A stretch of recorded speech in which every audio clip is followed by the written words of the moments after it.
Terima kasih Mas Vito. Bismillahirrahmanirrahim. Assalamualaikum warahmatullahi wabarakatuh. Waalaikumsalam.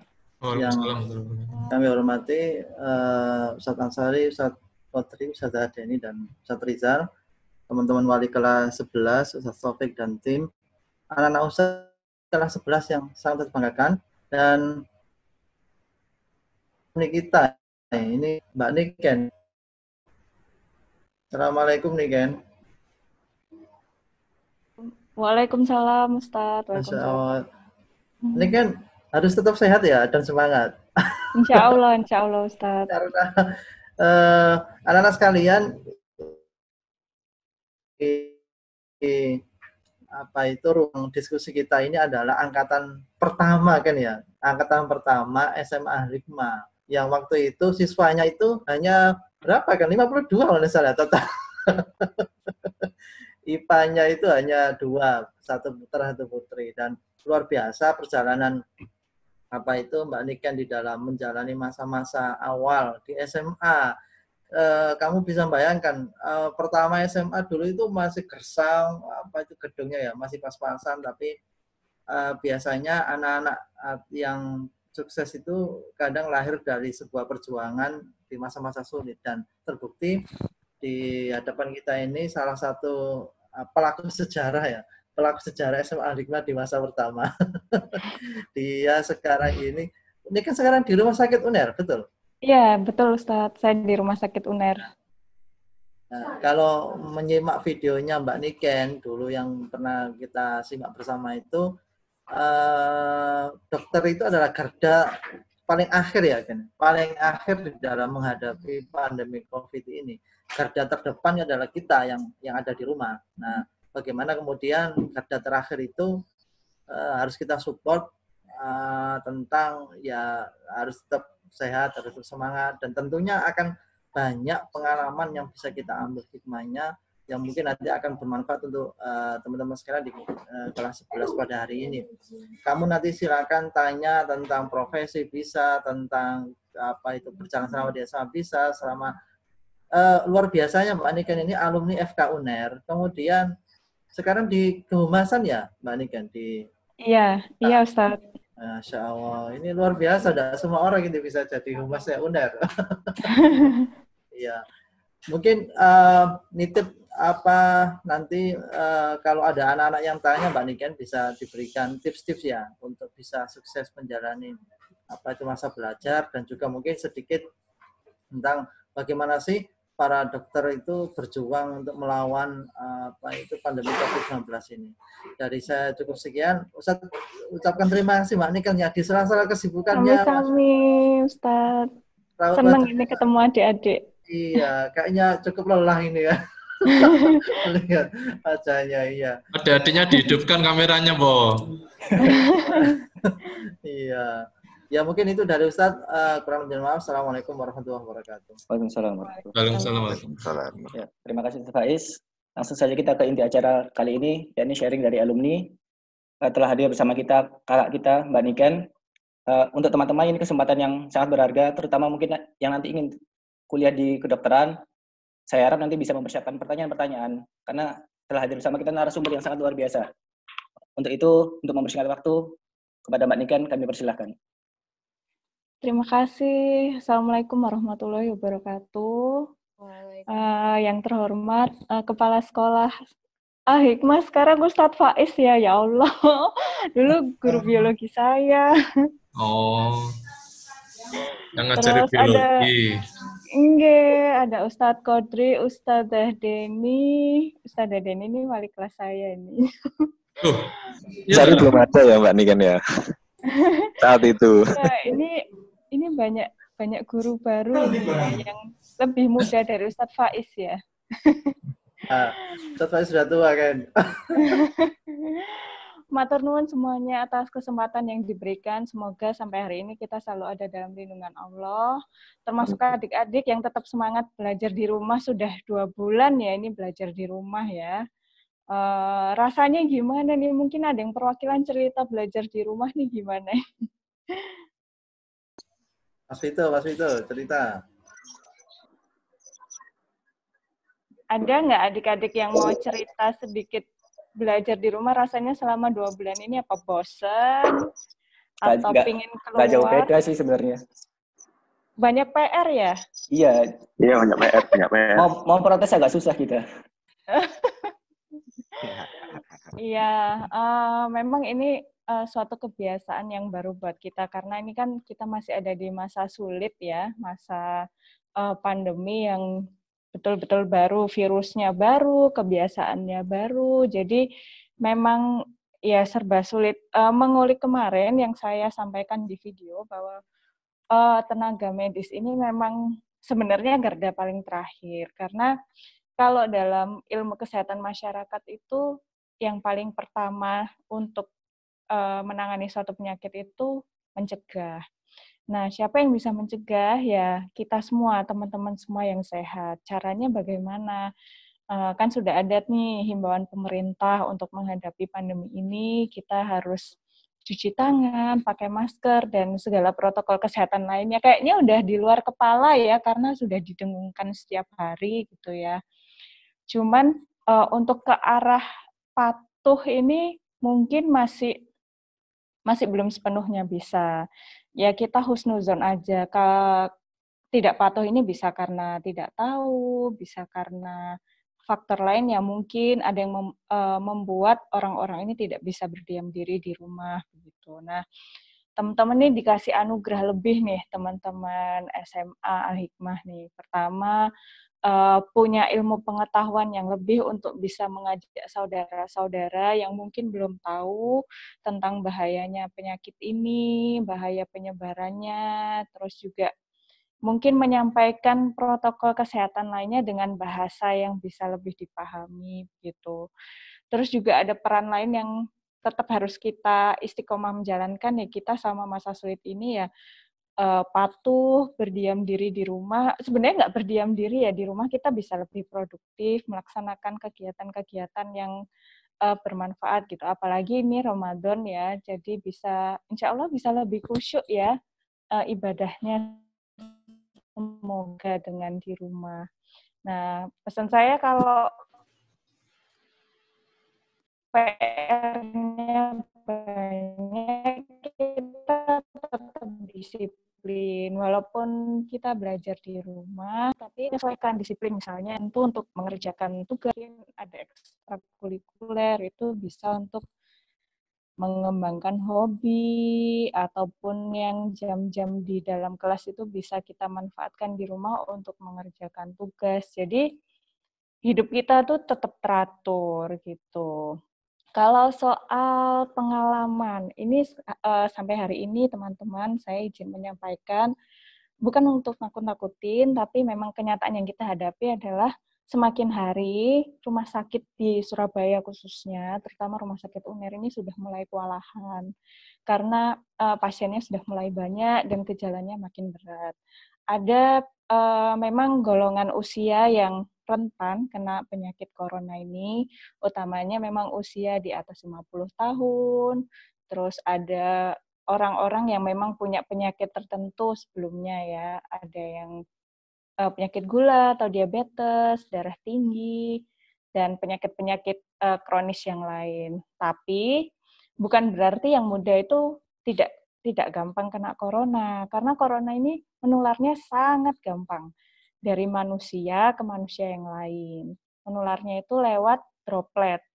Droplet itu cipratan saluran nafas yang keluar waktu kita bicara, kita bersin, ataupun kita batuk. Nah, waktu kita interaksi sama orang lain, lawan bicara kita itu pasti kita memproduksi droplet itu, teman-teman. Makanya kita diminta untuk pakai masker, harapannya supaya droplet atau cipratan saluran nafas tadi tidak mengenai lawan bicara kita dan harapannya tidak tertular corona gitu. Sebenarnya gampang-gampang susah ya, tinggal kalau lihat di situasi sulit ini kita harus kembali ke hati nurani kita. Kita mau berperan untuk mencegah atau tidak.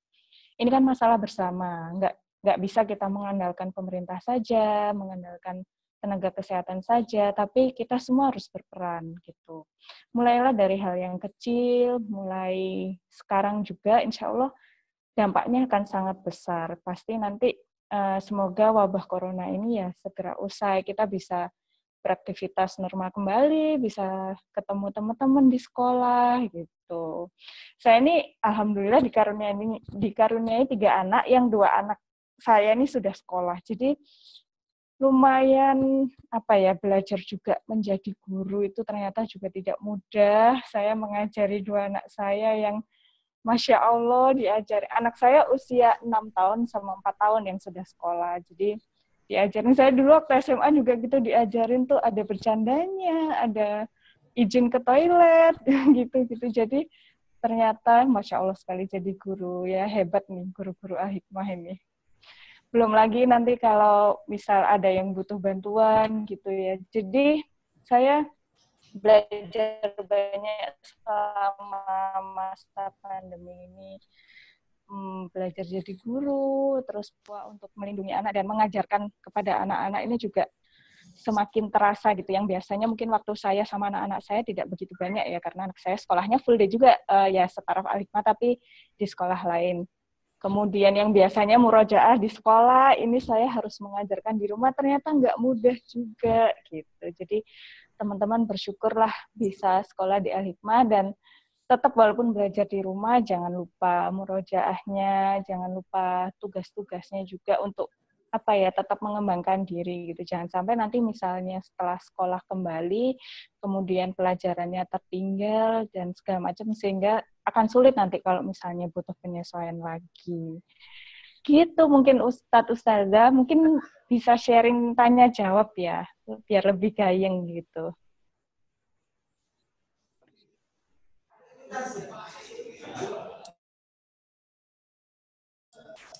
Halo. Ya. Itu. Ya, ya ini mungkin langsung saja kita mulai sesi tanya jawab. Tanya jawab. Boleh. Teman-teman atau satu-satu mungkin juga ada yang ingin menanyakan. Baik. Satu-satu teman-teman terutama yang ingin jadi dokter ini cukup banyak di sini. Oh iya, alhamdulillah. Siapa? Saya dulu jadi siapa yang mau masuk FK? Para Nandika, AB, atau Musyafa mungkin? Oh ya, Musyafa ya? Ini Musyafa, ada Ustazah Mirna. Assalamualaikum. Ya, Ustazah Mirna. Ada Ustazah Lulu.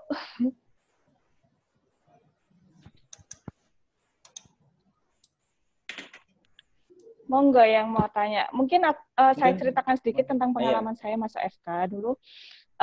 Alhamdulillah, dulu saya tuh angkatan pertama, tapi program sekolah ini sudah membantu saya sekali. Dulu ada semacam bimbel. Terus memang kuncinya untuk masuk FK yang notabene adalah salah satu jurusan favorit, ada belajarnya juga harus ekstra. Nah, caranya kalau untuk sekarang menghadapi SNMPTN dan segala macam. Dulu kalau zaman saya SPMB sama PMDK, sekarang bahasanya sudah berbeda ya, tapi alurnya sama, intinya belajar, terus belajarnya harus ekstra, doanya harus ekstra juga. Dulu tuh ada, alhamdulillah difasilitasi sama ustadz-ustadzah tuh ada tahajud call, terus ada soal-soal. Nah, soal-soal tuh harus latihan terus setiap hari, harus ada target setiap hari. Misalnya selama 2 jam kita menyelesaikan 120 soal gitu misalnya. Nah, itu macam-macam buku harus dikuasai. Nah, untuk mengerjakan soal tidak boleh murni menghafalkan jawaban ya, karena dalam ujian-ujian masuk perguruan tinggi itu biasanya dibolak-balik. Tipsnya untuk memahami soal-soal itu adalah kita mempelajari pembahasannya juga. Jadi, misalnya ada yang nggak tahu atau untuk meningkatkan pemahaman, setelah tahu jawabannya, kita buka pembahasannya. Habis buka pembahasannya, misalnya ada tuh di halaman belakang biasanya. Kita ngulik lagi di buku paket. Kita buka. Setelah itu nanti kalau paham, insya Allah mengerjakan soal mau dibolak-balik seperti apapun, insya Allah bisa gitu. Nah, mulai sekarang nih kan kelas 11, harus mulai fokus maunya masuk apa, IPA, IPS, atau IPC. Kalau dulu saya masuknya IPC karena pilihan pertama Fakultas Kedokteran, keduanya akuntansi. Nah, itu memang agak berat karena dulu di Al-Hikmah penjurusannya pun mulai kelas 10 gitu. Jadi saya betul-betul buta ilmu IPS. Nah, dari situ saya belajarnya lebih ekstra lagi tuh, khusus untuk yang IPS, latihan soal, beli buku banyak dengan menarget diri sendiri untuk itu tadi punya angka capaian soal per harinya. Nah, satu lagi yang paling penting adalah berdoa, dan yang paling terakhir itu berbakti sama orang tua. Karena gimana pun kita mau pingin apapun, kalau orang tua nggak ridho itu nggak akan bisa. Saya dulu sebenarnya impiannya adalah masuk Fakultas Kedokteran di Gajah Mada, di Jogja. Tapi orang tua saya kayaknya ya kalau dari gerak-geriknya itu, mohon maaf. Kalau dari bahasa tubuhnya tuh ikhlasnya adalah saya ada di dekat mereka. Mungkin karena saya anak perempuan juga ya. Jadi saya dulu tes di UGM mengikuti 7 macam tes itu nggak diterima. Di Undip, Semarang nggak diterima juga. Tapi itu saya jadikan sebagai pengalaman dan ajang untuk berlatih aja. Jadi bisa tahu model tes-tes yang ada di berbagai perguruan tinggi, dan sampai titik akhir yang paling akhir itu jalur PMDK di UNER, alhamdulillah saya masuk. Nah itu kalau saya membaca, saya berhusnuzon adalah Allah mungkin mengikuti ridho orang tua saya yang meminta saya untuk satu kota sama beliau gitu. Jadi yang terakhir adalah selalu berbakti sama orang tua, minta ridhonya, minta doanya, yaitu kunci yang terbesar. Orang tua tuh nggak cuma di rumah ya, teman-teman, ada yang di sekolah juga, jangan lupa ada ustadz-ustazah. Jadi harus santun, harus sopan, hormat sama beliau, dan juga jangan lupa mendoakan, jangan minta doa aja. Ya gitu, mungkin kurang lebihnya. Mungkin ada yang mau tanya lagi? Ada yang menanyakan? Atau kalau mungkin merasa malu bisa ngechat, biar nanti saya yang nanyakan. Nggak boleh malu dong. Generasi sekarang nggak boleh malu. Harus berani.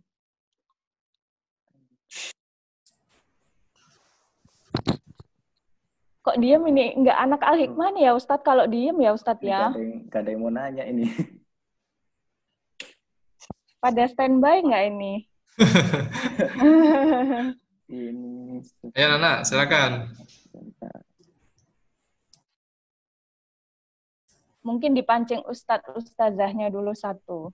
Iya. Sari? Saya. Ini kan belum kenal saya sepertinya. Iya Ustadz, belum Ustadz. Saya belum pernah ketemu. Ustadz sudah kenal nih Ken. Oh, alhamdulillah. Dari flyer-flyer. Waduh. Kan termasuk pengurus alumni, pengurus ikatan alumninya Al-Hikmah kan? Iya Ustadz. Tapi mohon maaf sekali belum terlalu aktif karena kesibukan di universitas. Kemarin alhamdulillah, tapi saya bersyukur juga dengan adanya grup alumni itu bisa sharing. Kemarin sempat sharing juga sama sesama dokter ya dari alumni itu dengan Bang Muhammad gitu. Beliau sekarang jadi dokter di Australia, di Melbourne. Kemudian dia bercerita tentang penanganan pandemi corona di Australia itu seperti apa, dan bertukar pikiran sehingga saya bisa membantu lebih berperan lagi untuk pencegahannya di Indonesia. Harapannya seperti itu gitu. Yaitu terima kasih kepada grup itu sehingga kita bisa silaturahim dan juga bertukar pikiran gitu. Iya. Terus kalau mungkin info Pak Ansori, saya boleh tanya ya? Kan saya dulu Pak Husnul. Sabar Pak. Meskipun saya nggak ngajar, tapi saya kan cerita-cerita Mbak Niken ini kan istimewa dari teman-teman guru ini. Halo, jarang ajar. Monggo Ustaz, monggo. Yang terupdate terutama di rumah sakit UNER mungkin Mbak Niken, barangkali apakah kemudian kapasitas dan hal-hal yang kemudian diantisipasi rumah sakit dalam penanganan pasien COVID yang mungkin sampai sekarang masih meningkat itu bagaimana ya mungkin? Iya Ustadz, seperti yang saya sampaikan tadi, sekarang ini rumah sakit mulai kewalahan. Artinya jumlah kapasitas tempat tidur yang disediakan terutama di rumah sakit kami ya sudah mencoba menambah 4 lantai pun masih penuh. Di rumah sakit lain pun juga saling mengeluh karena kita juga punya grup dan forum tersendiri bahwa jumlah pasien ini semakin banyak. Artinya apa? Sekarang tugas kita adalah mencegah. Jangan sampai kita ini jatuh sakit kemudian sampai butuh perawatan karena jumlah fasilitas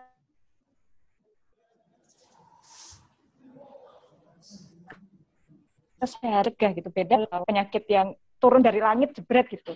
Ini kan penyakit yang bisa dicegah, sehingga harapan saya dengan melihat chaosnya fasilitas kesehatan yang sekarang ini mulai penuh sekali, ya tugasnya kita yang tidak dikaruniai sakit ini ya berusaha berperan untuk mencegah supaya nggak banyak yang tertular begitu, Ustaz. Kalau di Rumah Sakit UNER sendiri hari ini kita merawat 80 pasien yang positif. 80.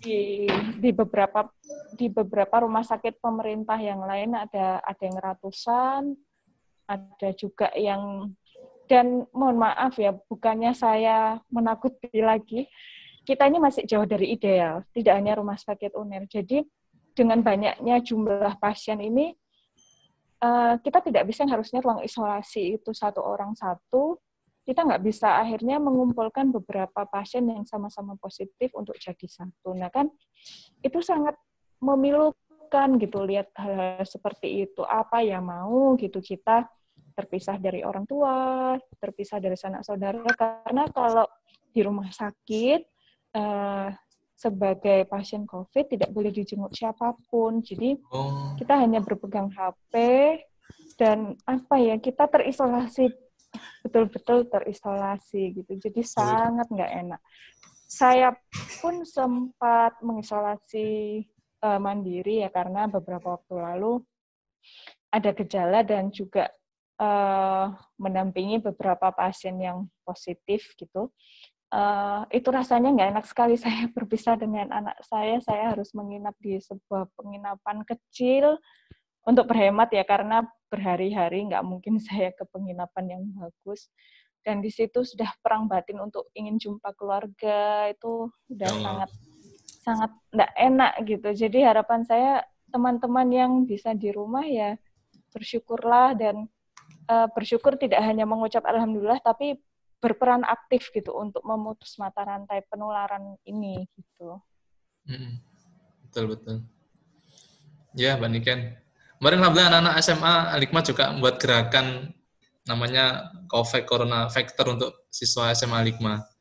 Dan alhamdulillah sampai terkumpul 92 juta, Mbak Niken. Iya, saya lihat flyernya itu, alhamdulillah. Iya.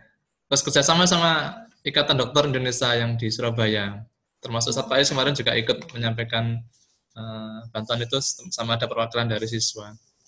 Ya, artinya tanda bukti kepedulian pelajar Alikma terutama untuk pemberantasan atau kegiatan peduli di COVID ini. Tadi saya kembalikan ke Mas Vito ya. Tadi Ustadz Husnul. Oh iya, lupa Ustadz Husnul mau tanya. Apa di cancel ya Pak Ustadz Husnul ya? Ya, motong. Gambarnya harus ada, Ansari. Harus ada gambar. Harus ada gambar, syaratnya harus ada gambar. Oke. Nah, kan Mbak Niken dulu diajar kok. Ayo, monggo. Ustadz Husnul bahasa Inggris tah. Bentar. Mana ya? Hilang wes, kasih Mana tau kan. Ustadz Husnul ini?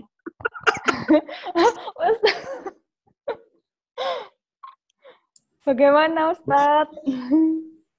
Baik. Gimana kabarnya? Alhamdulillah Ustadz, baik Ustadz.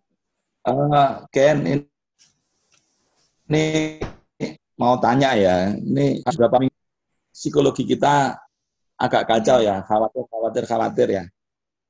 Oke, mungkin Ken yang ada di rumah sakit bisa kasih informasi apa sesuatu yang membuat kita tenang ya. Apakah ada data kalau dikomparasi antara hari kemarin dengan sekarang itu pergerakan datanya seperti mungkin ada penurunan di pasien dan meskipun tadi sudah disampaikan.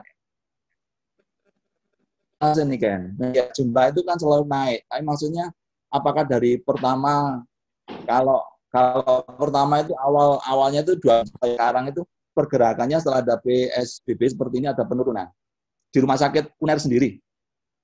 Kalau di rumah sakit UNER sendiri tambah banyak, Ustadz, karena semakin ke sini itu tadi keadaan psikologi orang-orang ini dalam tanda kutip bergejolak ya. Jadi mereka mulai bosan di rumah gitu, sehingga mencoba keluar gitu. Mencoba mungkin keluar rumah, terus merasa tidak apa-apa. Padahal semakin ke sini ada fakta baru yang lumayan menyeramkan, yaitu OTG, orang tanpa gejala. Jadi dia itu dalam tubuhnya ada virus corona, tapi karena dia mungkin imunnya bagus, daya tahan tubuhnya bagus, sehingga tidak menampakkan gejala, tampak sehat-sehat saja. Itu kan yang membahayakan adalah ketika misalnya dia merasa sehat, dia keluar rumah, berinteraksi sama orang itu daya tahannya tidak bagus, kemudian ketularan. Nanti yang ketularan itu karena imunnya nggak bagus, terus demam, batuk, gejalanya bahkan sampai nafasnya sulit. Nah, itu Ustadz yang sebenarnya sekarang terjadi gitu. Dulu awal-awal Maret kan tidak ada istilah OTG, orang tanpa gejala, tapi semakin ke sini ternyata ada fenomena baru. Nah, sekarang ini kalau menurut saya pribadi juga mungkin mengajak teman-teman, PR kita ini adalah saling menyadarkan, ini belum berakhir, sehingga ayo kita sama-sama sabar, sama-sama berperan supaya ketidaknyamanan ini tuh nggak lama-lama, pasti tidak nyaman. Terus hal lain kalau saya pelajari, termasuk saya sendiri, itu sekarang kan eranya era digital nih, banyak yang bersosial media. Di situ banyak pemberitaan yang mungkin membuat kita semakin panik ya Ustadz ya. Caranya, belum lagi kalau di WA group gitu, WA grupnya keluarga, terus WA grupnya siapa gitu ya, yang kita belum bisa tahu itu betul apa tidak. Caranya ya, kita punya filter terhadap berita-berita itu, mau filter diri sendiri. Kalau kiranya, dari judulnya aja kayak gini, udah deh saya nggak baca.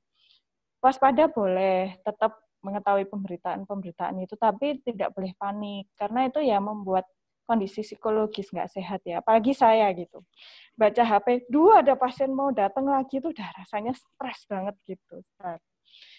Nah, tapi ya udah kita harus hadapi. Apalagi ya, Masya Allah kalau ini sekarang melihat peraturan, mungkin ada guru sosiologi atau IPS lainnya, ini ilmu sosial sekali, melihat kebijakan pemerintah yang sekarang ini tampak abu-abu gitu. Kita manut yang mana? Nah, sekarang kembali lagi lah ke hati nurani kita. Kita sebagai orang yang alhamdulillah cukup berpendidikan, pertama, kita kan pasti sudah tahu yang benar mana, yang enggak mana. Kedua, ya kita menyampaikan ke orang lain, ini loh yang benar tuh seperti ini. Kamu jangan nuruti. Misalnya nih ada petuah antara boleh mudik dan tidak mudik.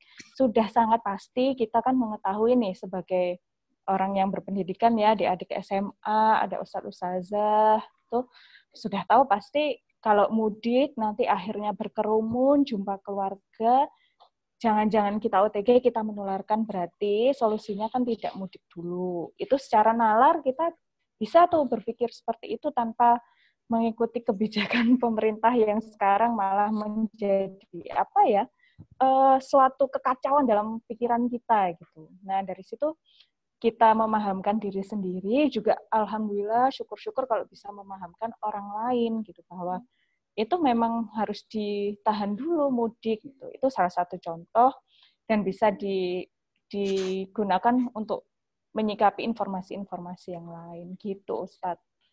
Biar lebih adem gitu. Dan jangan lupa walaupun di rumah kita ngerjakan tugas, kita juga punya me time. Untuk me time dengan diri sendiri kan punya kapasitas masing-masing. Ada yang mungkin bercanda dengan putra-putrinya. Kalau saya sih capek lihat anak-anak, capeknya hilang ya. Mungkin Ustadz dengan misalnya mencuci mobil, cuci motor gitu. Atau adik-adik misalnya main game boleh, walaupun cuma sebentar, yang penting sesuai porsinya gitu, Ustaz. Ini Ken, ini dari internal internal rumah sakit ya. Berita yang melegakan itu apa sebenarnya? Makanya tadi kan kita disuguhi dengan hal yang menakutkan kan ya. Iya, iya. Ya, yang menyenangkan supaya kita itu agak tenang sedikit gitu loh ya. Kan psikologi yang jelek itu kan mempengaruhi juga kan. Iya, iya Ustadz. Kalau saya kemarin lumayan tersentuh dengan pidatonya Nadiem Makarim waktu Hari Pendidikan ya Ustadz ya. Kita ini harus bisa mengambil hikmah dari situasi ini gitu. Kita yang biasanya belajar di sekolah mungkin tatap muka, sekarang dengan keadaan terpaksa harus belajar teknologi baru, kita belajar secara online, terus menggunakan aplikasi atau tools-tools baru. Oh, ternyata aku bisa ya, itu satu. Kedua, family time kita lebih banyak sekarang ya, dalam tanda kutip mau nggak mau, kita harus lebih banyak di rumah gitu. Terus yang aku sendiri nih Ustadz, sukanya nge-mall, mungkin adik-adik juga nih, sukanya nge-mall, nongkrong gitu kan. Sekarang alhamdulillah Ustadz lebih hemat Ustadz. Oke. Hemat. Nah itu kan mulai mengulik hikmah-hikmah di balik ini. Kan ya teruslah husnuzan sama Allah. Allah pasti punya rahasia yang besar dan baik di balik semua inilah. Kan pasti memberi cobaan kita kan sesuai porsinya gitu. Itu mungkin itu mempelajari janji-janji Allah di balik semua ini tuh ada apa ya. Nah, itu kita berusaha menenangkan diri dengan cara itu sih Ustaz. Insya Allah Allah tidak akan membiarkan kita kebingungan, capek secara fisik, secara batin ya. Sekarang nih capek banget, benar-benar capek sih menghadapi ini. Tapi ya itu tadi, semoga Allah segera mengganti dengan yang lebih menggembirakan lah. Gitu. Amin. Amin. Oke. Ustadz Gusnul kayaknya yang psikologi. Saya boleh masih satu pertanyaan lagi, boleh ya? Boleh. Yang lain, boleh, Zat. Yang lain mau tanya loh. Ini banyak dari anak-anak ini. Oleh orang, boleh. Boleh mungkin satu lagi nggak apa-apa, Zat. Boleh. Iya. Ya, monggo. Oke. Maaf, satu lagi. Ini karena terkait dengan pribadi ya, masalah pribadi. Ini Pribadi bareng. Bentar. Ini karena anak saya yang kecil itu kan banyak giginya yang harusnya giginya harus dicabut ya. Iya. Nah, karena ketakutan corona ini sampai sekarang itu mau ke rumah sakit takut gitu loh. Ini kan ada tips. Iya Ustadz, memang sekarang rumah sakit itu dalam tanda kutip tidak aman karena kan tempatnya orang sakit. Kalau orang sakit apapun berarti daya tahan tubuhnya kan nggak bagus, sehingga anggap aja tuh mereka semua positif gitu. Nah, caranya memang kita ada kebijakan-kebijakan khusus kalau memang tidak mendesak, tidak mengancam nyawa atau tidak menimbulkan kematian gitu, resiko kematian. Lebih baik di rumah. Tunda dulu Ustaz. Agli gimana? Cabut dewe, Sir. Usianya berapa ya, Ustaz? Masih kecil. Anak saya masih kecil. Masih 8 tahun. Mungkin nanti ganti gigi susu, nanti kalau patah sendiri nggak apa-apa. Susu kan? Hah? Gimana? Ya, nanti insya Allah patah sendiri, Ustaz. Nanti bisa tumbuh. Yang penting nggak merasakan sakit atau mengeluh sesuatu. Sakit ya, Ustaz? Cabut. Pakai benang, Sir. Pakai benang. Oh, nggak usah, Ustaz. Biar patah satu tumbuh 1000, Sir. Ya, Bra. Makasih, Bapak Waka. Mau malah curhat loh. Oke, wis. Daripada saya dibully sama konco-konco saya nih kan. Makasih nih kan ya. Terima kasih semua. Sami-sami. Ini menghangatkan meetingnya kok Ustadz Husnul ini. Makasih ya. Siap Ustadz. Sehat semuanya. Salam buat adik juga. Iya, insya Allah. Ya. Ini ada adik-adik yang chat, mungkin bisa dipandu sama Mas siapa tadi MC-nya. Ini sudah banyak pertanyaan yang masuk. Mungkin ini sebagian saya gabungkan terkait pencegahan dan pengobatan. Yang pertama, untuk pencegahan itu sebaiknya mana yang lebih baik, kita gunakan hand sanitizer atau kita cuci tangan dengan air seperti biasa. Kemudian terkait penyembuhan, yang selama ini kita tahu sering disampaikan di media adalah upaya-upaya pencegahan corona itu sendiri, seperti cuci tangan, physical distancing, dan lain sebagainya. Namun di balik itu, apa usaha yang dilakukan dokter dalam penyembuhan pasien-pasien yang sudah terbukti positif itu? Dan ada yang menanyakan terkait obat, apa ini namanya? Remdesivir ya, kalau saya nggak salah. ini infonya bisa digunakan untuk pengobatan dengan jarak 5-10 hari. Apakah itu benar? Ya mungkin itu dulu yang pertama ini.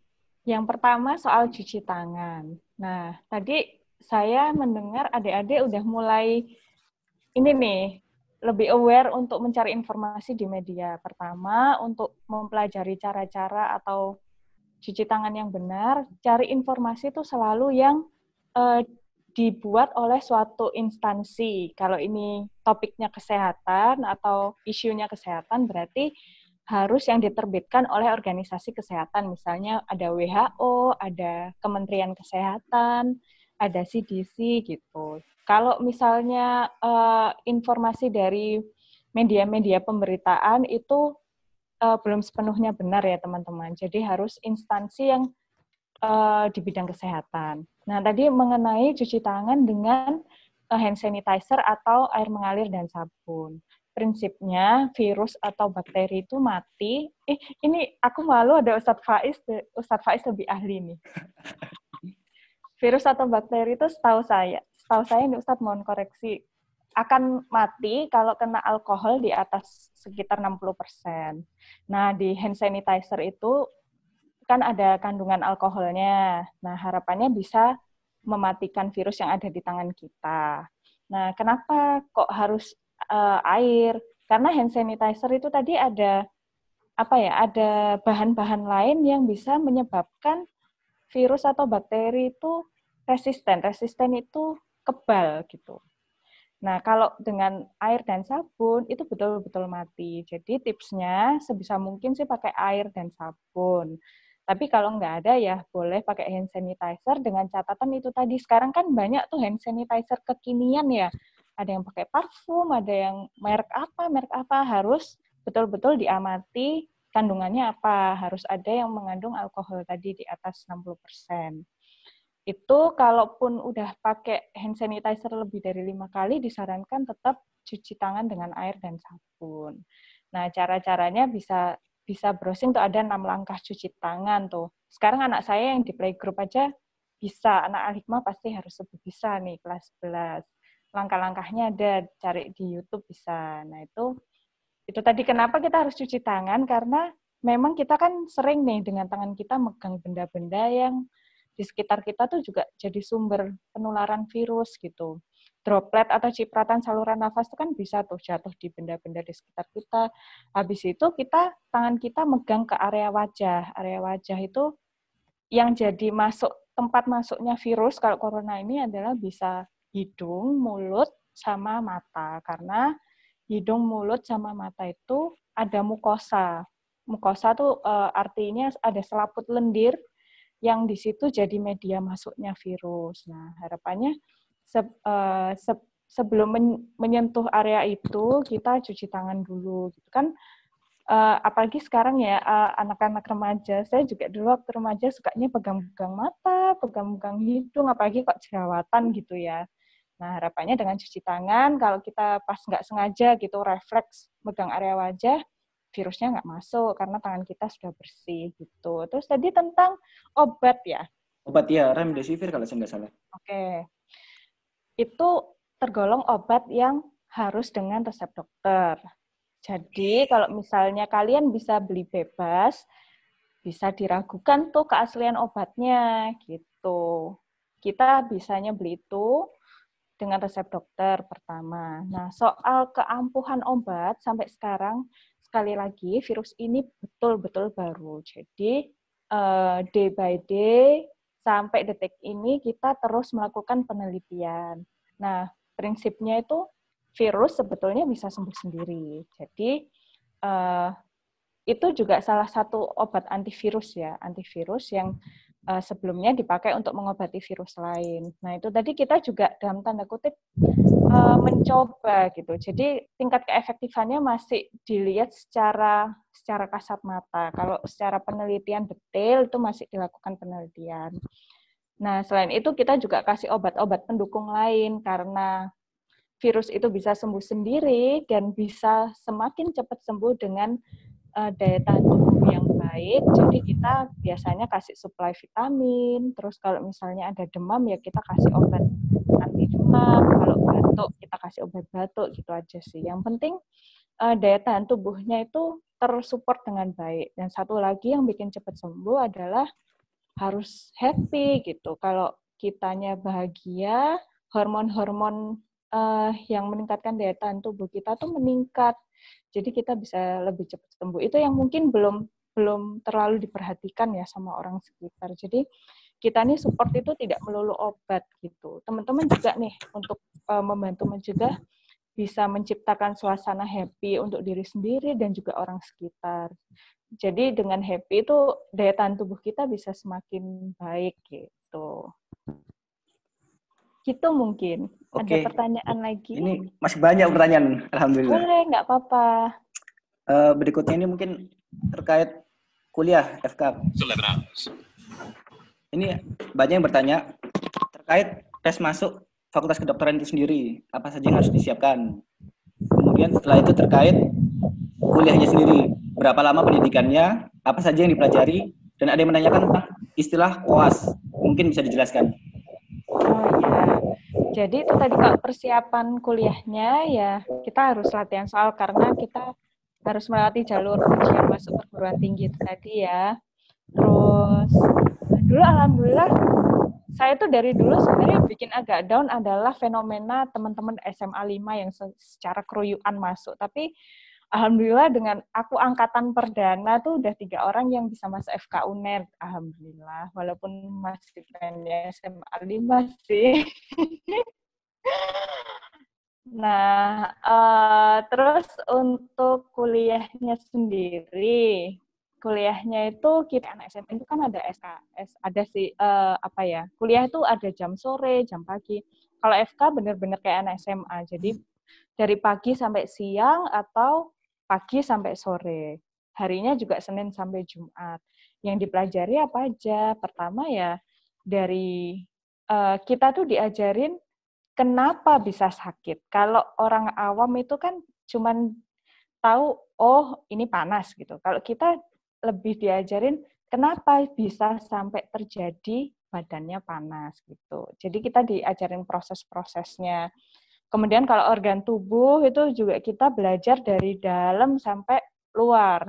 Kita ditunjukin wujudnya sampai fungsinya apa. Jadi apa itu, fungsinya apa, terus bagaimana cara kerjanya itu kita betul-betul diajarin. Jadi kalau kita tahu fungsinya ya normalnya, jadi ketika nanti misal sakit kita tahu nih, oh ini nggak normal gitu. Awal-awal sih kalau semester 1 sampai semester 7 itu namanya preklinik. Jadi kita percobaannya di laboratorium, pakai kelinci, pakai hewan coba lain. Sama belajar kadaver ya, kita bedah mayat juga. Tapi nggak usah takut, mayatnya udah dikeringkan, sudah pakai formalin, jadi nggak serem. Dulu saya juga takut sih, tapi ngelihat teman-teman pada berani, malu sendiri kalau takut ya. Terus, nah itu setelah semester 7 kita diwisuda jadi sarjana kedokteran. Setelah jadi sarjana kedokteran, kita masuk profesi namanya koas atau dokter muda. Nah, dari situ kita belajarnya langsung ke pasien, tapi dengan pengawasan dosen-dosen atau guru-guru kita. Misal nih, ada satu pasien sakit demam atau sakit demam berdarah misalnya. Kita disuruh mempelajari pasien ini gejalanya apa, kok bisa muncul gejala itu, kita tulis semuanya. Terus nanti setiap pagi ketemu dosen, disampaikan, ini kenapa nih kok bisa panas, ini kenapa nih kok bisa komponen sel darahnya menurun pada penyakit demam berdarah. Gitu. Itu contohnya untuk yang klinik ya. Kalau yang kasus-kasus bedah tuh yang perlu operasi, setelah sarjana kedokteran, kita koas, itu juga kita ikut operasi. Kita ikut operasi, pertama melihat dulu. Terus untuk yang bedah-bedah kecil, kita boleh mencoba dengan itu tadi, dengan pengawasan dosen-dosen kita. Karena di saat koas itu betul-betul harus dimanfaatkan, practice makes perfect gitu. Kalau kita nggak pegang pasien, kita takut-takut, nanti ketika kita lulus, koas itu selama 2 tahun ya. Ketika kita lulus, kita itu ditempatkan 1 tahun di daerah, jadi di luar Surabaya. Ditempatkan oleh Dinas Kesehatan. Jadi Dinas Kesehatan tuh menyebar semua lulusan dokter baru ke seluruh Indonesia. Tempatnya bisa milih. Nah, di situ kita benar-benar jadi the real dokter baru. Betul-betul pegang pasien sendiri, nggak ada yang mengawasi, dan kita juga bertanggung jawab nih atas apa yang kita lakukan sama pasien itu. Kita ngobatin apa, kita menyampaikan ke keluarganya ini pasiennya sakit apa, bahkan sampai misalnya pengobatan pasien itu kan tidak selalu berujung sembuh. Ada yang meninggal, ada yang komplikasi, itu kita yang bertanggung jawab. Nah, disitulah kita belajar untuk bertanggung jawab ya, karena sudah tidak ada yang mengawasi. Nah, setelah penempatan 1 tahun itu namanya internship. Setelah penempatan itu barulah kita mendapat surat izin praktek. Baru kita boleh bekerja dimanapun gitu. Jadi agak panjang nih jalannya jadi dokter gitu. Tapi dokter itu menyenangkan loh, seperti guru. Jadi ada human touch-nya, sisi kemanusiaannya tuh besar gitu. Di situ bisa membantu jadi tangan panjang Allah untuk membantu menyembuhkan pasien.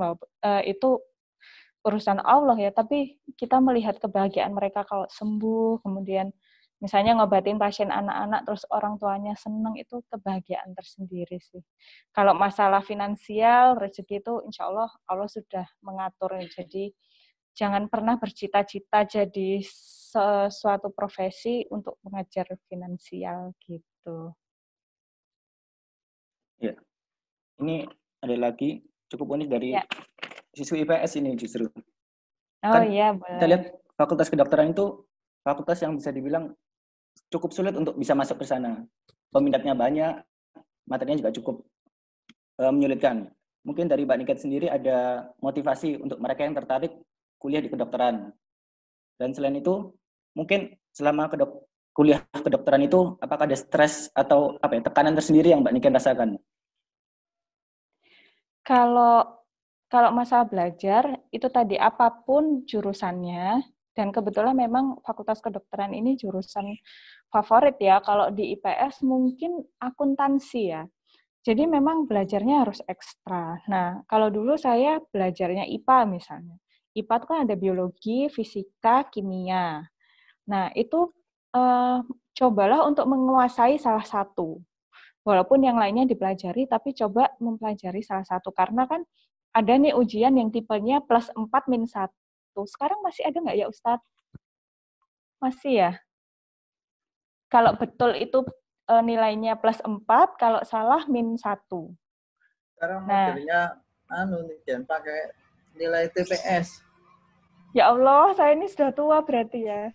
Nah, karena yang dulu saya hadapi seperti itu, jadi harus betul-betul hati-hati. Caranya yaitu menguasai salah satu. Kalau dulu saya mendalami fisika, itu ada bab tertentu yang bisa itu didalami banget. Terus biologi, tidak semua ilmu biologi yang saya bisa itu didalami. Jadi adanya penguasaan di tema-tema tertentu itu bisa cukup membantu sih, karena kita kan nggak bisa ya belajar semuanya numpuk gitu. Nah, caranya itu tadi, mungkin bisa menguasai bab-bab tertentu gitu.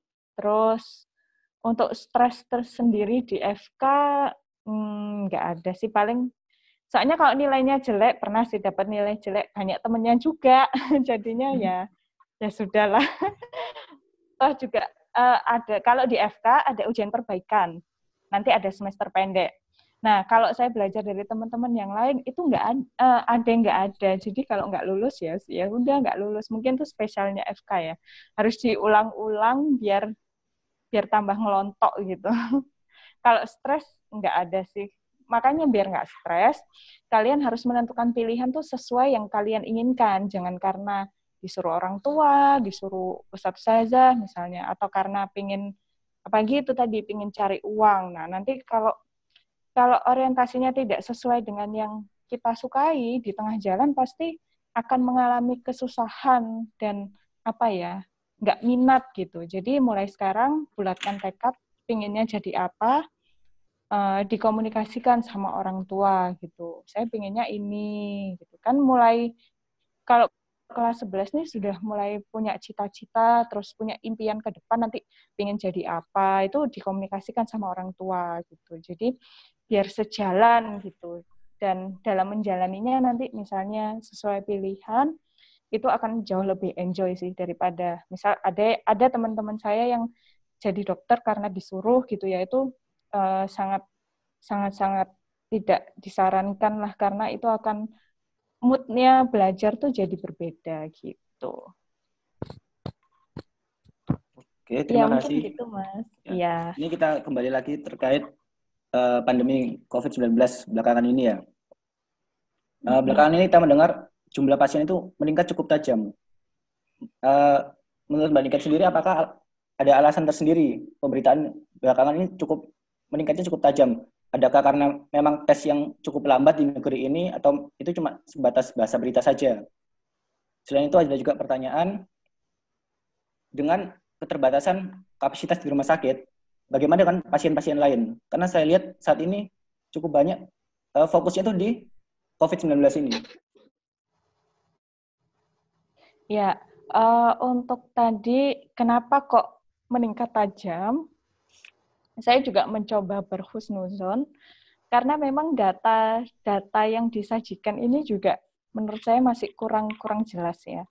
Jadi mencoba berhusnuzon kalau pasien meningkat tajam itu pertama bisa karena tesnya ini mulai lebih gencar sehingga penemuan pasien-pasien yang positif itu lebih banyak. Karena kan itu tadi ada fenomena baru berupa orang tanpa gejala. Jadi orang yang baik-baik saja itu juga dites. Kalau yang dulu pas awal-awal itu dites kalau sudah ada gejala saja gitu. Kalau sekarang enggak, mulai yang enggak kenapa-napa tuh juga dites. Terus misalnya ada yang sakit, misalnya saya sakit, itu seluruh anggota keluarga saya juga dicek dan itu juga banyak yang ditemukan ternyata positif juga tanpa gejala. Nah, itu kan sebagai sebuah angka pelaporan juga ya, gitu. Nah, satu lagi, ini mungkin karena ya itu tadi, ini kan sudah 2 bulan nih, orang-orang ini mulai bergejolak untuk pingin keluar rumah, mulai pingin berinteraksi lagi, belum lagi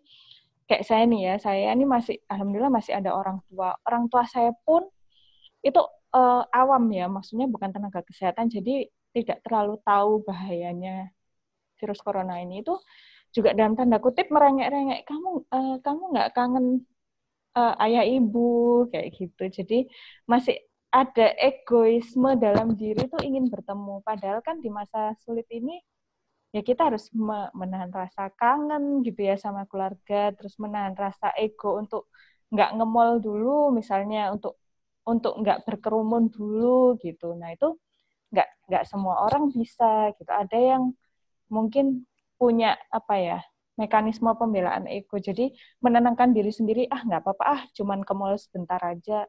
Nggak apa-apa, aku cuman mudik bentar gitu. Nggak apa-apa, aku kan sehat-sehat aja. Nah, masih banyak orang-orang yang seperti itu gitu. Jadi itu tadi, itu PR kita untuk saling mengingatkan, terus saling memendam ego masing-masing untuk bertahan lah, untuk tidak keluar dulu gitu. Cuman memang ini hal yang sulit gitu. Saya mengalami sendiri sih, memahamkan orang tua saya sendiri aja tuh nggak gampang gitu. Gimana ya, dilema, mereka kangen, saya juga kangen, tapi di sisi lain kita nggak bisa ketemu dulu gitu. Gitu sih. Itu tadi dari segi jumlah pasien yang meningkat ya. Terus tadi yang kedua apa ya tadi? Itu ya. Terkait pasien dengan penyakit lain, dikarenakan terbatasnya jumlah kapasitas di rumah sakit. Ya, jadi, nah itu tadi teman-teman, sangat memprihatinkannya kondisi rumah sakit. Jadi kalau di rumah sakit UNER sendiri ya, sebelum ada COVID itu kita punya lantai 2 sampai 7 itu 6 lantai untuk merawat pasien apapun. Sekarang dengan adanya COVID, ruang untuk merawat pasien yang bukan corona itu sudah ditutup 2 lantai. Karena memang pasiennya berkurang. Berkurang itu dalam arti nggak tahu pasiennya takut ke rumah sakit atau ya memang kefokusan kita tuh lebih ke COVID gitu. Jadi tenaga-tenaga kesehatan yang bekerja di 2 lantai itu terpaksa geser untuk menangani COVID. Karena yang di ruangan COVID ini sangat menumpuk pasiennya gitu. Nah, untuk kebijakan sendiri sih sebenarnya kita masih melayani. Tapi itu tadi ya, mungkin ada kesadaran tersendiri dari orang-orang bahwa kalau nggak kepepet atau nggak perlu, kita nggak ke rumah sakit dulu. Dan mungkin untuk pasien-pasien yang dengan penyakit kronis yang harus minum obat setiap hari, itu kita ada layanan untuk ngasih obat ke rumah sih. Jadi meminimalisir pergerakan orang untuk keluar rumah sehingga pasien-pasien itu biar di rumah aja gitu. Itu tadi karena jadi kita sekarang fokus kalau misalnya tidak mengancam nyawa, tidak mengakibatkan risiko kematian, lebih baik memang di rumah dulu gitu. Karena ke rumah sakit pun nggak aman, sama aja kalian datang ke dalam tanda kutip sumber penyakit ya, karena kita merawat pasien COVID. Ini kan juga salah satu tempat yang jadi sumber penularan gitu. Sebisa mungkin yang sudah aman di rumah, ya sudah di rumah aja gitu, jangan ke rumah sakit. Gitu. Itu pun juga dialami sama rumah sakit lain. Memang kunjungan pasien yang bukan COVID itu menurun gitu. Mungkin karena mereka takut juga ya ke rumah sakit mungkin. Tapi kalau dari segi rumah sakitnya sih kami tetap melayani penyakit apapun, tidak hanya COVID. Tapi jumlah pasien COVID itu sudah 10 kali lipat. Makanya di rumah aja. Nggih. Hati-hati ya. Ya, mungkin itu, Mas. Ini masih ada pertanyaan lagi. Boleh. Terkait pasien-pasien yang memang sudah positif terkena corona ini, adakah secara psikologis ya, mungkin mereka itu merasa dikucilkan karena mindset masyarakat saat ini melihat mereka itu sebagai sumber penyakit dalam tanda kutip. Iya, kalau dikucilkan itu sekarang ada seperti itu. Memang itu terjadi suatu kenyataan. Padahal kita ini kan sudah diajari protokol kesehatan ya, harus berjarak secara fisik, terus harus cuci tangan. Harusnya kita kalau berjarak fisik sudah berjarak, tapi saya harap sih secara mental, secara moral tidak boleh berjarak gitu. Kita bisa mendukung mereka kok dengan dengan cara virtual atau bersosial media atau ngobrol lewat WA gitu. Karena itu tadi daya tahan tubuh itu bisa ditingkatkan dengan kita itu happy dengan adanya support moral gitu. Orang yang sakit corona itu kan udah sakit secara fisik ya. Dan sampai kita tuh juga menyakiti mereka secara mental dengan mengucilkan kayak gitu tuh jangan gitu. Jadi PR kita adalah membangun semangat mereka kembali bahwa ya ini penyakit bisa sembuh, terus ini bukan akhir dari segalanya. Itu PR kita sih sebagai orang yang sehat gitu. Kalau di rumah sakit sendiri kita terus perawat-perawat itu juga membangun itu gitu. Jadi ngajak nyanyi bareng gitu karena mereka nggak ada keluarganya nggak boleh datang gitu. Atau mungkin memfasilitasi pingin telepon sama keluarganya atau pingin baca buku, coret-coret gitu, ngasih kertas, sekedar itu tuh kita selalu fasilitasi sih. Mau nyanyi-nyanyi juga boleh gitu karena memang betul-betul di sekotak kamar kalian sendirian tuh 1 jam mungkin rasanya kayak 1 hari ya gitu. Ya, ini Waalaikumsalam. Pertanyaan terakhir yang masuk ke saya ya terkait vaksin. Seperti kita tahu saat ini kan sudah banyak orang yang mengharapkan kehadiran vaksin itu. Namun sampai sekarang rasanya belum ada yang benar-benar siap untuk dipasarkan. Adakah alasan tertentu untuk lambatnya itu? Mengingat saat ini teknologi dalam dunia medis itu sudah sangat maju. Terlebih kalau kita lihat media sosial banyak sekali pemberitaan yang sangat miring terkait tertundanya vaksin ini sendiri. Oke. Vaksin itu kan sebenarnya salah satu dari berbagai cara pencegahan ya. Nah, karena vaksin ini caranya nanti dimasukkan ke dalam tubuh manusia, jadi kita harus benar-benar hati-hati untuk menciptakan itu gitu. Caranya gimana? Kita harus melakukan penelitian berlapis-lapis berkali-kali sehingga waktu dimasukkan ke tubuh manusia itu benar-benar aman. Ini kan virusnya baru ditemukan kira-kira Desember kemarin, berarti jalan 5 bulan ini ya. Nah, dan untuk melakukan penelitian itu butuh contoh-contoh yang sangat banyak.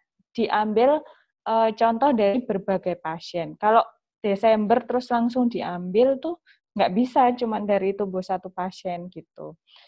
Memang ini sedih banget sih, kita butuh waktu sedangkan virusnya ini juga gerak gitu, bahkan dia bermutasi atau berubah bentuk gitu. Kita sudah melakukan penelitian A terhadap tubuh virus A, ternyata muncul tubuh virus B. Maksudnya gini, mutasi itu artinya virus corona itu kayak kita ya, kita sama-sama manusia nih, tapi wajah saya, wajahnya Ustadz Faiz sama Mas Valentino dia kan berbeda. Nah itu virusnya tuh juga gitu, jadi dia tuh bermutasi terus, sedangkan kita ini masih perjalanan untuk menciptakan vaksin. Nah, menurut saya nggak usah nunggu vaksin, karena vaksin itu kan hanya salah satu dari usaha pencegahan. Masih ada nih cara pencegahan yang lain, yaitu itu tadi mengikuti protokol kesehatan. Kita mencegah penularan dengan itu cuci tangan, terus nggak berkerumun. Nah, itu akan jauh lebih efektif selama masa menunggu vaksin ini gitu. Karena ini betul-betul baru loh, jadi harus sangat hati-hati untuk menciptakan vaksin itu gitu, bukan karena suatu hal yang lain sih, tapi karena memang kita mementingkan keselamatan manusia ketika dimasukkan vaksin itu. Karena untuk vaksin sendiri itu kan sifatnya memasukkan virus ke dalam tubuh untuk memancing daya tahan tubuh gitu ya. Nah, kalau dosis virusnya aja salah kan bisa membahayakan gitu kira-kira gambarannya. Betul ya Ustaz Faiz ya? Mantap, betul itu. Masya Allah. Ya, ini ada lagi yang mau bertanya tadi? Mahes, silakan. Ya, Assalamualaikum dok. Waalaikumsalam. Mau tanya, itu kan kalau nggak salah ada perbedaan antara, itu nggak, mau tanya, ada nggak sih bedanya virus corona yang dari Wuhan sama virus corona yang dari Eropa? Oke.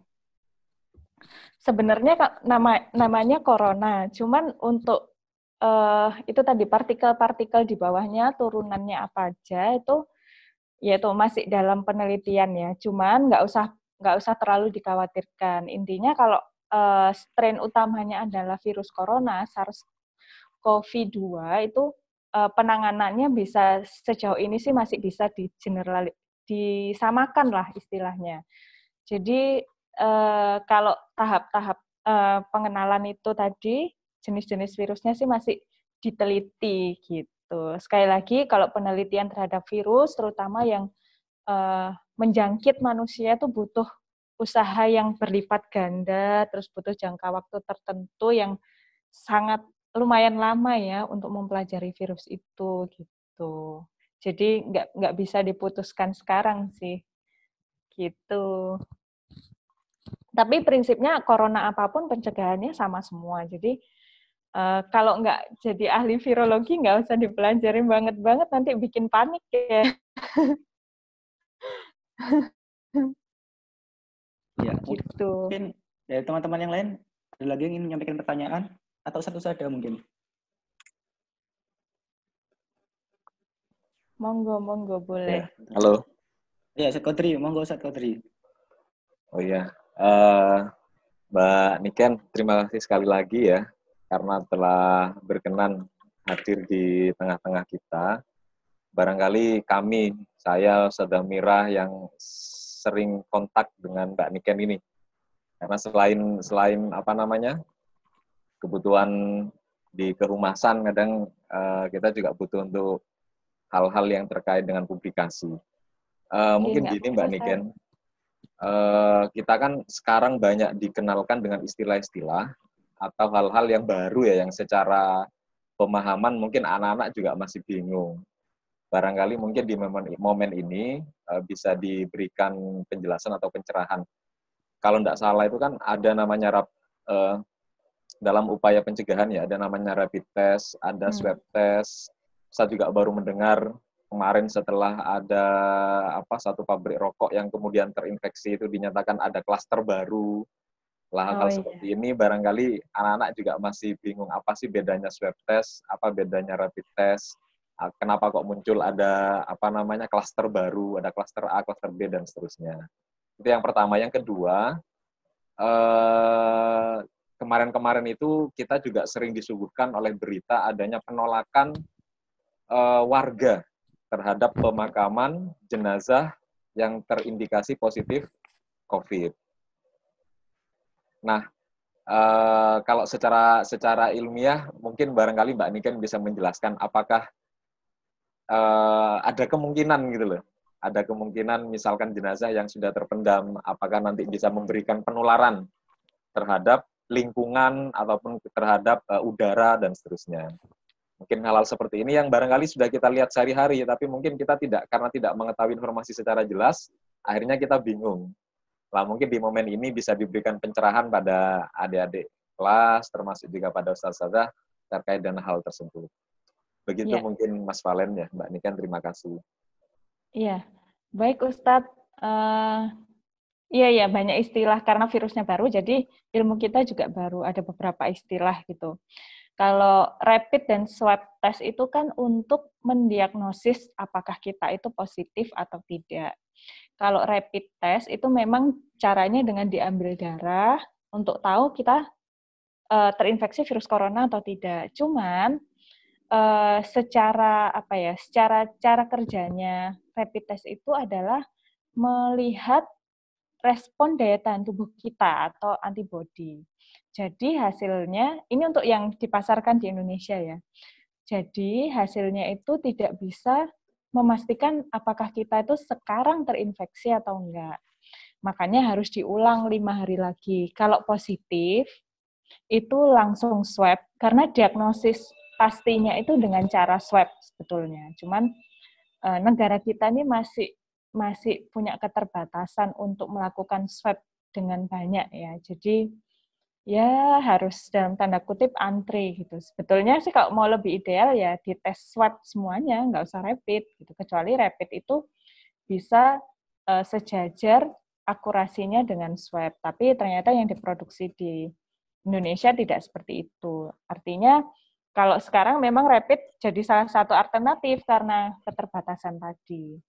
Nah, kalau misalnya kayaknya mungkin teman-teman ada ya yang tes rapid gitu. Kalau rapidnya positif, harus langsung swab. Karena itu tadi swab adalah tanda diagnosis yang pasti. Jadi kalau swabnya positif, pasti sakit corona. Kalau negatif, tidak sakit. Beda dengan rapid. Kalau rapidnya positif, itu bisa jadi kita sakit sekarang atau sudah sakit sebelumnya. Sebelumnya itu mungkin beberapa waktu yang lalu, bisa sebulan, bisa 2 bulan, gitu. Artinya kalau sakit yang lalu tapi kita masih positif, itu karena sudah terbentuk antibodi atau respon daya tahan tubuh dalam tubuh kita. Gitu. Kalau swab test itu juga menderita, Ustadz, nggak nakut-nakutin saya juga udah pernah waktu sebelum isolasi diri itu dimasukkan cotton bud panjang dari hidung dan tenggorokan karena memang untuk mendiagnosa di daerah saluran nafas kita, kemudian lendirnya itu dicek di laboratorium gitu. Itu sih. Kalau klaster itu untuk bahasa awamnya mungkin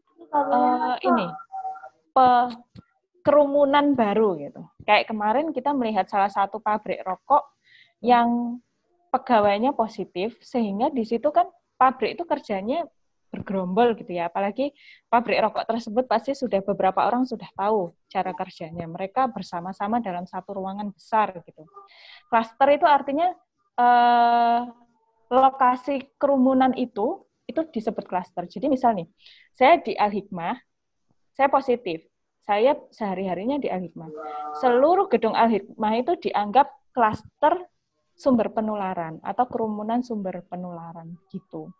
Nah, jadi kalau misalnya di berita dengar ada klaster mana, klaster Rungkut, klaster pasar mana, itu karena memang di situ ada orang yang sudah positif corona, terdiagnosis positif corona, sehingga orang-orang di lingkungan sekitarnya itu dalam tanda kutip berpotensi sakit corona, kemudian yang itu tadi harus kita cek dan sebagainya. Artinya ya lingkungan itu sudah tidak aman, karena kalau kerumunan otomatis ada interaksi, saling ngobrol, sehingga ya berpotensi untuk menularkan gitu. Terus untuk penanganan jenazah nih Ustadz, memang ini kan penyakit menular ya, penyakit menular. Jadi kita sebetulnya ada protokol tersendiri untuk jenazah COVID. Kalau masalah stigma itu lagi-lagi, makanya saya nih, pilu sekali. Sebenarnya kalau penanganannya kan ada protokol sendiri. Jadi untuk pembungkus jenazahnya, cara menguburkan jenazahnya, cara memandikan itu sudah ada dan setiap rumah sakit sudah menjalankan itu gitu. Jadi tidak perlu khawatir untuk tertular gitu. Asal keluarganya atau anggota keluarganya mungkin harus sudah nurut juga. Kadang kan ada tuh yang masih memaksa bawa pulang, ada yang ingin dalam tanda kutip penghormatan terakhir gitu. Nah, kalau sudah patuh, insya Allah tidak ada media penularan lagi. Jadi tidak boleh mendiskriminasi begitu gitu. Gitu sih Ustadz. Ya, oke, terima kasih. Terima kasih Ustadz Katri, terima kasih Mbak Niken. Ya. Ini sebenarnya masih banyak pertanyaan lagi, tapi karena kita sudah masuk waktu duhur di sini, jadi harus kita akhiri. Saya mohon maaf apabila ada pertanyaan-pertanyaan dari teman-teman yang belum bisa disampaikan. Terima kasih Mbak Niken atas jawabannya. Kita tutup acara ini dengan doa. Insya Allah akan dipimpin oleh Mas Dafa Musyafa. Dan sekedar informasi, insya Allah Mas Dafa Musyafa ini juga tertarik untuk jadi dokter. Insya Allah, insya Allah. Semua. Ayo Mas Musyafa, silakan. Sebelum kita mengakhiri pertemuan pada hari ini, alangkah baiknya bila kita berdoa, kita tundukkan kepala kita berdoa supaya apa yang kita dengar, ilmu yang kita peroleh pada hari ini dapat bermanfaat, dapat membawa keberkahan hingga ke depan nantinya. Astagfirullahaladzim, astagfirullahaladzim, astagfirullahaladzim. Allahumma sholli ala sayyidina Muhammad wa ala sayyidina Muhammad walhamdulillahirabbil alamin. La ilaha illa anta subhanaka inni kuntu minadh dhalimin. Rabbi shrah li sadri wa yassir li amri wahlul 'uqdatam min lisani yafqahu qawli. Raditu billahi rabban wa bil islam dinan. Allahumma inna nas'aluka salamatan fid din wa afiyatan fil jasadi wa ziyadatan fil 'ilmi wa barakatan fil rizqi wa taubatan qabla al-maut wa rahmatan minal maut wa maghfiratan ba'dal maut. Allahumma hawwin 'alaina fi syakaratil maut wa najatan minan nar wa 'afwan 'inda al-hisab.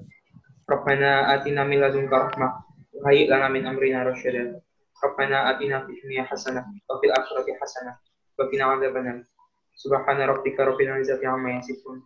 Wassalamu ala mursalin walhamdulillahirabbil alamin. Amin.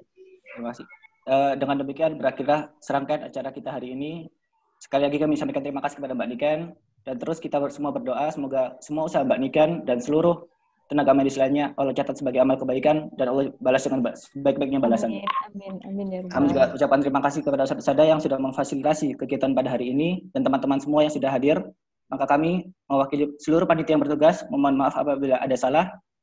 Akhirul kalam, assalamualaikum warahmatullahi wabarakatuh.